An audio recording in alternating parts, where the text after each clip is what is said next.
দিনটা ছিল মঙ্গলবার।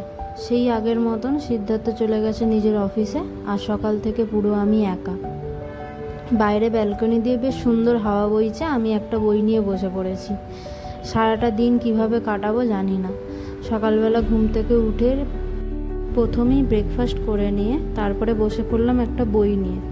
সারাদিন তো মোবাইল ভালোই ঘাঁটা হয়, কিন্তু বই কজনা পড়ে, তাই চেষ্টা করছি নিজের অভ্যেসটা চেঞ্জ করার। চলো আজকের এই কাছ থেকে দেখা 2 মাসের এই মুম্বাই শহরকে আমি কেমন চিনেছি তা নিয়ে কিছু বলি। কলকাতায় যেহেতু আমি ছোট থেকে বড় হয়েছি, কলকাতা শহরের সঙ্গে এই মুম্বাই শহরের কী তফাৎ তা আমার যেন একটু চোখে লাগে। বলতেই ভুলে গেছি, বাই দ্য ওয়ে নমস্কার বন্ধুরা, কেমন আছেন সবাই? লাইভ বাই দ্য ওয়ে আবার নতুন একটা ব্লগ নিয়ে চলে এসেছি। ব্লগটা আজকে ভালোই বোরিং হতে পারে, কারণ আমার নিজেরই ভালো লাগেনি, তোমাদের কি করে ভালো লাগবে? আচ্ছা ছাড়ো সেসব কথা। মুম্বাই শহরে বাইরে বেরোলে কিছু পাও আর না পাও, জ্যাম আর পাউরুটি দুটোই ভালো পাবে। জ্যাম বলতে দাঁড়াও, জ্যাম বলতে ওই জ্যাম নয়, জ্যাম বলতে রাস্তার জ্যাম, গাড়ি ঘোড়ার জ্যাম। জ্যাম আর পাউরুটি দুটোই পাবে। তবে ভালো জিনিসও আছে, শুধু খারাপটা বললে হবে? বাজারে গেলে ধনেপাতার সাথে কারি পাতা ফ্রি। আবার মুম্বাই শহর বলে কথা, বাইরে বেরোলে বিভিন্ন সেলিব্রিটির ঘর দেখা যায়, কিন্তু সেলিব্রিটিদের নয়। অনেক গল্প হয়েছে, আমার আবার দেরি হয়ে যাচ্ছে। সারাদিন কি আর গল্পের বই পড়লে হবে? খেতেও তো হবে। তো আমার মতন যারা সারাদিন বই নিয়ে বসে থাকবে আর আড্ডা মারবেন আর রান্নার সময় চটজলদি করার চেষ্টা করবেন, তারা এই রান্নাটা অবশ্যই দেখে নিতে পারেন।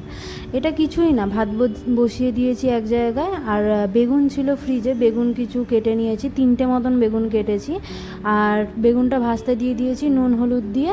এবার এক সাইডে সর্ষে গুঁড়ো করে রেখেছিলাম, সর্ষে নিয়ে নিয়েছি, সর্ষে আর পোস্ত দিয়েছি। আমি পোস্ত আগের দিন যেহেতু বেটেছিলাম, অল্প একটু পোস্ত ছিল, পোস্ত নিয়েছি, দই নিয়েছি, হলুদ নুন লঙ্কা ভালো করে মিক্স করে নিয়ে বেগুন ভাজা ভাজা হয়ে এলে ওর উপরে দিয়ে বেশ কিছুক্ষণ ফুটিয়ে নিয়ে একবার খেয়ে দেখবেন, দারুণ খেতে। সরি বলতেই ভুলে গেছি, আপনাদের যদি ইচ্ছা হয় তাহলে একটু চিনিও দিয়ে দিতে পারেন। আর যদি বাড়িতে মাছ মাংস খেতে ইচ্ছা না হয় তখনই এটা বানাবেন, কারণ আমি এটা বলবো না যে মাছ মাংস হলেও এটা বানিয়ে দেখবেন, খুব ভালো খেতে। মাছ মাংস সামনে থাকলে এগুলো আর ইচ্ছা হয় না খেতে, সেটা আমিও জানি। ব্যাস চটপট রান্না শেষ, আর কিছু রান্না করবো না, একটাই, এটা দিয়েই খাবো।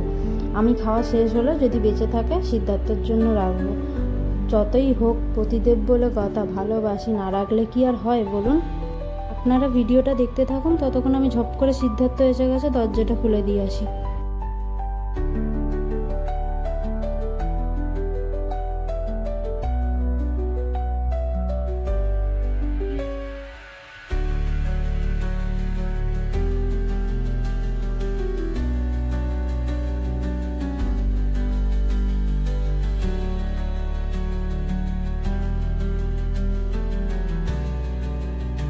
আজকের জন্য এই পর্যন্তই।